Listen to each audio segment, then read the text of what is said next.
It is the longest number one single in the history of the US charts, 7 minutes and 11 seconds of pure magic. But when the Beatles first played Hey Jude for their producer, George Martin, he told them it was a disaster. He said, "No radio station will ever play a song this long." And John Lennon gave the most Beatles response possible. He said, "They will if it's us." He was right, but here's the kicker. For years, John Lennon was convinced this song was Paul McCartney's blessing for his new relationship with Yoko Ono. He thought Paul was telling him to go out and get her. But that wasn't the truth at all, was it? The real story is much more heartbreaking. In 1968, the Beatles were falling apart, and so was John's marriage. Paul McCartney, who was like an uncle to John's 5-year-old son, decided to drive out to visit them.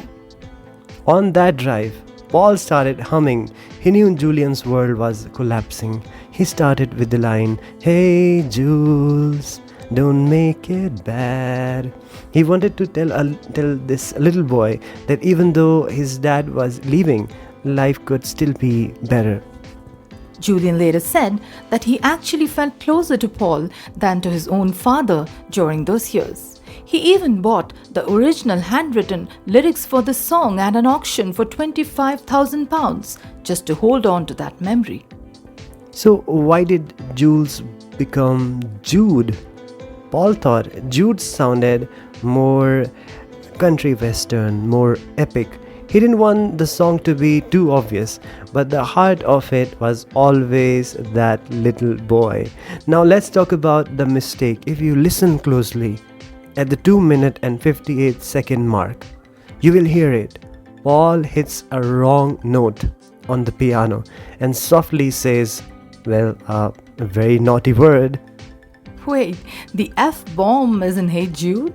How did they miss that in the edit? They didn't miss it.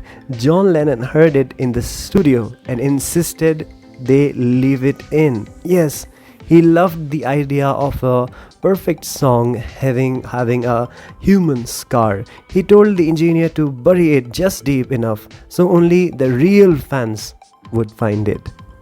That's wild. And wasn't there drama with George Harrison during this session too? Exactly. George wanted to play a guitar riff after every line Paul sang. Paul said no. It got so heated that George actually walked out of the room. It was one of the first signs that the greatest band in the world was ending. As a musician, this is very fascinating. This is what fascinates me. The song is in F major, which feels warm and comforting, but the na na na section at the end, that's where the magic happens. Why does that part feel so much more hypnotic than the rest of the song?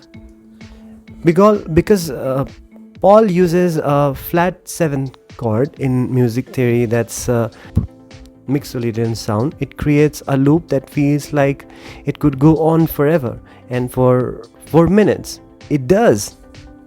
It's like he's trying to hypnotize the listener into believing that things really will be okay. When they filmed the music video, they brought in 300 vans and told the union they were just extras. But by the end, everyone was jumping and singing. It was the first time a pop song felt like a communal prayer. It started as a song for a lonely child and ended as a song for the entire world.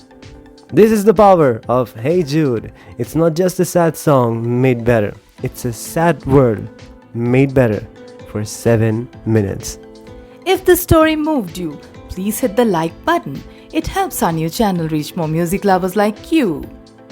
We are the story behind the song. This is it for today. Thank you for joining us. We will see you very soon again. We really enjoyed spending this time with you. Peace be with you. God bless you.